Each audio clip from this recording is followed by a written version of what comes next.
Mini-episode 1136 of the FDH Lounge is brought to you by Sportsology, delivering unconventional columns and webcasts about sports, TV, music, movies, and more. Follow them on the web at sportsology.com. The FDH Lounge. You'll want to schedule your life around it.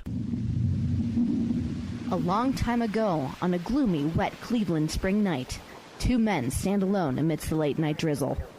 Their voices echo across the vacant station parking lot as they debate the merits of the great American radio show that have been missing for far too long. On that night, an idea was born. That idea became the FDH Lounge.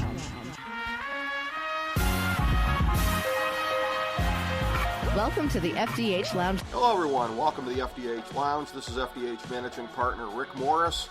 With me here today, Raymond Smalley, good friend of the FDH Lounge, Dignitary, and the proprietor of the great sports and entertainment blog, Always Googling Atlee Hammaker. You can find that at alwaysgooglingatleehammaker.blogspot.com. We've been going through and recording our divisional previews for the NFL in 2019, when in the midst of this, we had a little bit of a bombshell come down. Yes, Andrew Luck has retired, so there's some hot breaking news, albeit a couple days later as we're recording this. But getting our thoughts on this, on the life and times, the career of Andrew Luck, one of the most shocking retirements, as has been said, in NFL history. People are likening it to when Jim Brown walked away, Barry Sanders, maybe to a much lesser degree, Megatron, because that was deemed to be kind of early. But that's one of those things where we'll always remember where we were when we got the news, Smalls. Absolutely. I don't know those who will listen. I was watching the Miami Hurricanes Florida Gators third quarter on Saturday night as again, I do not know how many of you that are listening were watching that game. I was, and when the call on ESPN bled red and that popped, my first thought is I was being punked. My brother works in IT. Maybe he had somehow found a way to get into my television. I went to ESPN. I went to CBS Sportsline. I went to FoxSports.com. Nothing. I clicked on Facebook, and in a group that I'm in, they said Adam Schefter was reporting it. I went to Adam Schefter's Twitter, confirmed that, and for the next several snaps, I don't know exactly the number of minutes, for the next several snaps, I sat there blankly staring toward the television, then realized, oh yeah, there's a very good college football game occurring right before my eyes. Yep. And I'm certain that I could not have been the only person with that feeling of life stopped for just a minute. It really did, and a couple notes that I have on this is that, again, and I will put this out there for anybody that wants to check the archives at Always Googling Atlee Hammaker. Excellent game coverage. You were live blogging the game that night with your thoughts and observations. Very excellent granular coverage of it. Me, I got a text from good friend Ben Chu with, attaching the tweet from the ESPN SportsCenter account. So FDH Lounge Dignitary Ben Chu reaching out to me, and my first thought was, is this the fake SportsCenter? Is this on the level? Is this, again, I'm trying to disprove it because it doesn't make any sense to me. I don't know if this happened to you when you went to go check it, but I was one of the ones that went to check ESPN.com when it was down. It actually crashed their website. Subsequently, when you told me that, because after I composed myself, again, that was 5, 6, 7, 8, 9 snaps. As soon as I composed myself, your phone rang. I know your phone rang because it was me. Yep. Your first words were, yeah, Ben just told me. You told me of ESPN crashing. I then went to ESPN.com, which was just a white wall with, whatever an IP says to you, when your web page will not load. Yeah. So yeah, after you told me that, I went to ESPN and I saw that as well. I cannot, and obviously, granted, The internet hasn't been around, for all of sports. It's only been around since Al Gore invented it. Yeah. However, I cannot remember another moment within my lifetime where ESPN.com, what Dan Patrick refers to as the mothership, I cannot remember another moment where the website crashed. And there obviously have been other big stories, other jaw-dropping moments in our lives. Well, yeah, and that's where, again, we need a sense of proportion here. For all the times that people are like, if you think back to like when the one photo shoot where Kim Kardashian pulled out her fat ass and it took some pictures, Kim Kardashian just broke the internet. No, this is the closest we've seen to somebody breaking the internet, because when ESPN.com, with the powerful infrastructure, goes down, and I saw screenshots of it on Twitter afterwards, which was just added to the sort of surreal notion on what is a surreal story, one of the most of this entire decade, which is almost now over, but just an unbelievable moment in time, and having it come the way that it did. The news breaks while he's on the sideline. Again, the further that we get away from this thing here, as we hear that teammates knew about this, a handful of people in the organization, etc., I'm a little bit moving away further from my original take, which might have been a little bit knee-jerk, but it was like, Adam Schefter, did you really need to do this? Because you can draw a straight line between the timing of this thing and all those boob fans who were gracelessly booing him off the field in his final uniformed appearance with the Indianapolis Colts, something that was just utterly shameful and a skid mark on the NFL, these people are. And that was enabled by the timing of when the story broke. And again, surreal. He hits send on a tweet, and it goes all over the world, and the world includes, of course, Lucas Oil Stadium, which, side note on that, when I was there for the 2013 Big Ten Championship, I wonder if they still do this. I want to shame these people. They charged like $15 to use their Wi-Fi back at the time there. I don't know if they still do that or not, but that's garbage. I've never been to another major arena or football stadium or anywhere that does that, so whether they do it anymore or not, shame on them.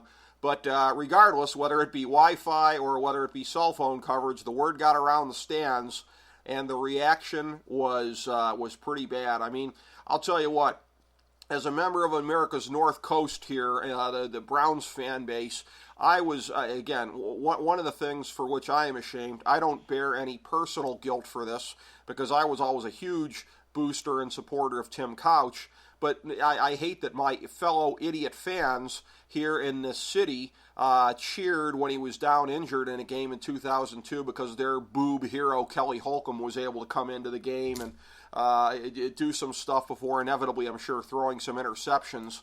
So, and between that and Bottlegate, I mean, I've been a part of fan bases that have gotten a lot of opprobrium from the national media. Philly, they'll never hear the end of booing Santa Claus, but this is about as bad as and ugly as it gets. When a guy who literally gave his body for your stupid football team ends up getting the brunt of all of this from these garbage fans. I completely agree with all that you said, and I will ask you a question separately that you and I discussed before taping this. I will say this for all those fans, and again, I completely agree with what you said. There absolutely is no. I think of the senator. I think of Joseph Welch to McCarthy. At long last, sir, have you no sense of decency? Yeah. What I will say is that for those who were booing, and I wrote about this. I mean, you mentioned always Googling Atlee Hammaker. Once I composed myself, once Miami and Florida ended. Once I had, what some would say in that moment called for a very good cocktail, I had myself a 7-ounce Pepsi. I did not drink. Once, I had a moment of composing my thoughts, there was a tweet that I then, adapted into what I wrote, and juxtaposed with the 91 wins, the 2,000 completions, the more than 23,000 yards and 171 touchdowns. Andrew Luck, across these last seasons, torn cartilage within 2 ribs, a partially torn abdomen, a lacerated kidney which left his urine laced with blood, a concussion, a torn labrum within his throwing shoulder, now calf and ankle injuries for all those who were multiple beers in, I will not speculate, if you are willing to live your day-to-day with that which I just described, all right, you can boo. I doubt very much that any one of those people that were drunk, that were intoxicated and obnoxious, are willing to live what Andrew Luck has lived these past few years. And the question I have for you is, are you surprised that, and again, I understand we live in the hot take culture, that might be where we are. Are you surprised the national media has given more of a pass to Indianapolis Colts fans for their reaction? I'm really surprised. I want to know what the agenda is for Colin Cowherd, that he's not piling on them, because he's such an elitist, he'll always pile on the fans. So where is he now?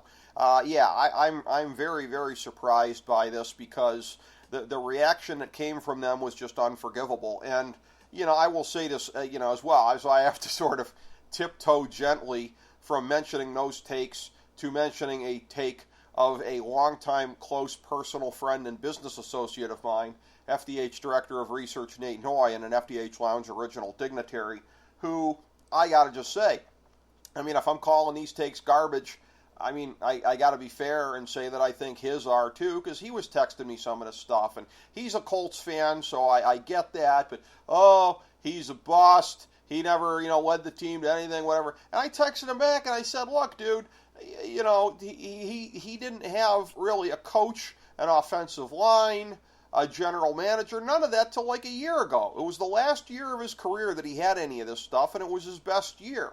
And, to Nate, he's still a pussy and this and that and whatever. I couldn't disagree more. I really, really couldn't. And, again, you can be frustrated, but I would direct the boos and everything like that. First of all, I wouldn't have booed in the moment because it's going to look like you're booing him. But if you want to boo ownership, if you want to boo the past general manager, if you want to boo everyone who's responsible for his career being an underachievement to this point, go ahead and do that. And there are people that, again, I saw Dan Dockich on a show the other day where he was talking about, throwing interceptions, making bad throws. He was digging the holes that he would sometimes lead them out of. To me, that's nitpicking. I just, again, I know you and I disagree on the greatness of Andrew Luck. I felt that he was everything people said he was when he came out, and I always felt that when healthy, he was that guy and becoming that guy. I think he's been a work in progress the last couple of years, but 2018, I think, was as close to being a fully realized Andrew Luck. It's certainly as close as we'll ever see, but for that to be his last year, that's something to me that he can look back on that with pride, because he just about got there on a personal level. But much like we see in baseball, whether it be Barry Bonds, Ted Williams, whatever, you're also dependent on the team around you if you're ultimately going to win a ring. I completely agree that 2018 was his best season. Did I believe that he was all that everyone believed that he was entering the NFL from Stanford? No. I said before that draft, I would have traded out of one if I were the Colts. I would not have traded up to two if I were Washington. I did not believe in either one of those quarterbacks. That said, he was outstanding for the Colts fans who booed, and I'll talk of the national take. The interview you referenced with Dan Dockich, I invite everyone to watch. That was Dan Patrick's show the other day. Right. I watched the same interview. For those who would boo, I would say that for his career, and I did not realize this until I researched my own column on Saturday night, there was never for the Colts within his tenure a losing season. Yeah. How many franchises? Rick, you are a fan of two that have had their fair share of losing seasons, one notably 2 years ago going 0-16. Yeah. Would you take a quarterback who walks away prematurely if you do not within his tenure have a losing season? Damn Skippy. Both the Browns and my 1A team, the Dolphins, obviously could have used somebody like him, and that is an understatement. And this is one of these things here where, again, the hot take artists that are out there, I regret that Dan Dockich was able to get any kind of ink out of this or media appearances because, again, I think a lot of times we're better off just ignoring them. The exception to that rule, well, here's the thing. I'm glad that Doug Gottlieb got dragged, and basically his whole shoplifting thing came back into the fore and whatever, because he made it personal, and it was a thing where, again, under normal circumstances, you know, I'm not necessarily a fan of going into anybody's past or whatever, but if you're opening that door, and again, if you're Doug Gottlieb, you got no business doing this. And I don't give a crap if his sister is now an assistant coach for the Cleveland Cavaliers or whatever. It still doesn't mean I got to like that guy. So for him to go and do that, it was satisfying to see him get dragged by one and all. No, absolutely. And you know, Troy Aikman. Yes. That was the first response I saw, because Doug Gottlieb, and this is a larger point about current national media personalities, I shall call them. Colin Cowherd, you and I have often not only discussed, we have derisively mocked Colin Cowherd, and I would be remiss if at this moment I did not say, my voice couldn't handle the impression right now. I don't think no one's ears should be subjected to the impression. And once more, for all those out there who now find every neighborhood dog in your back door, just ignore them; they will go away. Yes. I will say this of current national media personalities: Doug Gottlieb, you know, him retiring because rehab was too hard is the most millennial thing ever, and I applaud Troy Aikman, somebody who laced them up and went out there and dealt with not all that Andrew Luck dealt with, but his fair share within his career. Yep. He was the first one to chirp back.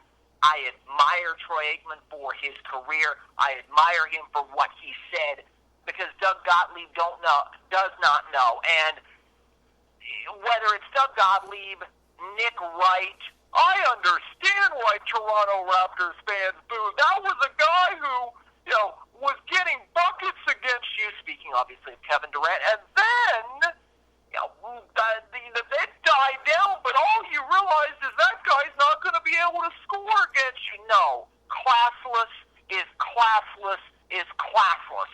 And I once said about a guy that you and I know, Rick, whose name I'll leave out because his name doesn't deserve to be mentioned, but he was always of the, you know, well, I didn't mean for people to think I was a jerk. And what I would always say to you, Rick, when you and I discuss this person is, a jerk thought of in Manhattan is a jerk in Manhattan, Kansas is a jerk in Manhattan Beach, California. Yeah. And I will say, I am, as someone who is quasi-media, obviously recording with you and writing, I know you consider yourself quasi-media. Both of us are classically trained journalists. I would argue that my education at a Mac school was better than yours. However... It's not the Harvard on the Hocking, though, Smalley. It is not. It is Kent State. Kent read, Kent write, Kent State. Than you, so there's that. I am embarrassed. I know you were embarrassed as someone who is quasi-media, as someone with a journalism degree. I know you have a journalism degree. I cannot believe there are people out there who, 2018, just when you thought every norm was shattered, just when you thought, you know, our jaws can't drop again, we can't look where we are and wince anymore. No, it turns out, I'll quote Joseph Welch again, I'll paraphrase him actually, it turns out we have no sense of decency. And for Doug Gottlieb and Nick Wright and Colin Cowherd and others, Dan Dockich, you know, saying things that are so blatantly meant to get them clicks, to get them likes, to get them reaction, I am embarrassed for y'all. Yep. It is embarrassing. If your first thought when something like this happens is, how can I use it to get myself over? You either have no talent or you have no estimation that you have any talent, and that's probably a correct estimation on your part if you're thinking that. And again, You know, and I will add one of the journalists I absolutely love, Dan Patrick, who I know you watch and I watch. Yeah. Kurt Warner, and I would ask Colts fans to boo this. I would ask everyone justifying Colts fans booing this. Kurt Warner did an excellent 14-minute spot the other day on Dan Patrick's show, and he talked about that 1 year where he was scout team quarterback in Arizona, and this is a former league MVP. This is a former Super Bowl MVP who is now reduced to running plays that are held up on cards for him. Yep. And he talked about, money. And I understand they make, especially when you're a quarterback in the National Football League, you make a great deal of money. Yeah. However, he talked about this wasn't fun anymore. You don't get into this game because there is a lot of money to be made. You get into this game for the film study. You get into this game for the cat and mouse of looking across and a linebacker checking your check. Now, that is why you get into this game. Going to work for Andrew Luck, as Kurt Warner discussed going to work that 1 year, was not any fun anymore. And I do not care if you are a clerk at Sheetz. I don't care if you're an accountant. I don't care if you're in a creative industry. I don't care if you're a quarterback in the National Football League, as Kurt Warner beautifully illustrated. When the fun is gone, when the joy is gone, you have every right to walk away. You should walk away. Absolutely. And by the way, one more thing about the reaction on this. And what I absolutely loved, as the kids would say, doing a flex here, Troy Aikman's little dismissive dig at Doug Gottlieb about, that's why you work at FS1. When Troy works for the same media company, you got to be a pretty big dog to be able to get away with burying a lesser channel under your own media conglomerate. But Troy Aikman can do that, ladies and gentlemen. And God bless him. And the headline perfectly, you mentioned Troy Aikman aside Joe Buck on Fox. You mentioned Doug Gottlieb working for FS1. The absolute perfect headline in the first place, I just Googled this, so I was reminded. The first place I saw Troy Aikman's reaction to Doug Gottlieb was, you want to know where, Rick? Twitter.com. A headline, Troy Aikman shreds at Doug Gottlieb over Andrew Luck criticism from the New York Post. Well, yeah, you got to love that. And again, the thing that makes it tough for me, guys like me and you who are certainly sports historians, is it's always really, really sad when somebody becomes a what if. You file Andrew Luck's career now right alongside Bo Jackson, Barry Sanders to whatever degree because he had a lot of good years left in the tank, certainly Jim Brown as well for my Cleveland Browns. And then there's ones where it's even more poignant, like a Joe Delaney, who was unfortunately taken from this earth altogether at such a young age, or a Reggie Brown, or what have you. So there are Jerome Brown. I did a little mashup on the names there, Jerome Brown. But there are things where it's really, really sad when you just have a story like this, because I always expected Andrew Luck to live up to all the accolades, and I think if he played, you and I might not necessarily agree on this, I think if he played, he would have, and now he's gone. And it's a thing where it's, for teams like my Cleveland Browns in the AFC, that's great, one less competitor in there, but again, if you're a wider fan of football or of sports, this sucks. Yeah, absolutely, and I'll say again that, as I wrote, shocking each one of us who appreciate the ruggedly complex game of football. And, years later, you will tell those you love, you will tell those within your life when you're sitting around on a Sunday watching a game, I saw him play. And you will say it wistfully, and you will say it with a little bit of regret within your voice, because you will never know, we will never know, would he have ultimately ascended the same flight as Peyton Manning and been a Super Bowl winning quarterback for the Indianapolis Colts? You'd like to think so. You'd like to believe that. The truth is, we will never know. And that is the great sadness within all of this. It is, and while that really sucks, it's actually basically the best point at which to leave this, because that's what this is, and that's why this story is so confusing, and again, from a sports fan and sports historian perspective, painful, because now there will always be the what-ifs. He becomes another one of those guys, and I never like to see those guys in any sport. I never like to, if I don't like them, I suppose it doesn't bother me as much, but still, and most of the time, I don't think there's been any guys that I've disliked that this has happened to, and that streak becomes unbroken still, because I had nothing against Andrew Luck and kind of liked him as far as what I knew of him, as did a lot of people, and hopefully everything will go good from him from this point on. I know that. And you know what's interesting about what you said as we wrap? Jim Brown walked away early, but we got to see Jim Brown. We got to see Jim Brown be Jim Brown. Barry Sanders walked away early, but we got to see Barry Sanders be Barry Sanders. As you talked of earlier perfectly, with the exception of 1 year in 2018, we never really got to see Andrew Luck be Andrew Luck. Yeah, that was pretty much it. Again, you talk about reckless speculation. FDH Lounge dignitary Anthony Petrone wanting to be first on the whole clip and save here. Andrew Luck to the XFL. To the rest of us, we recognize it as a punchline, but Anthony sees it as a conspiracy.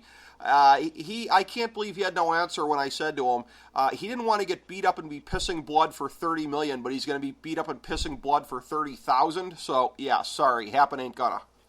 Why not?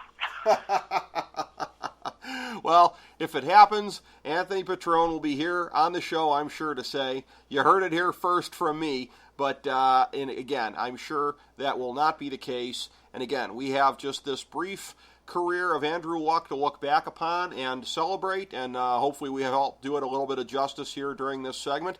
Thank you for joining us for this mini episode of the FDH Lounge.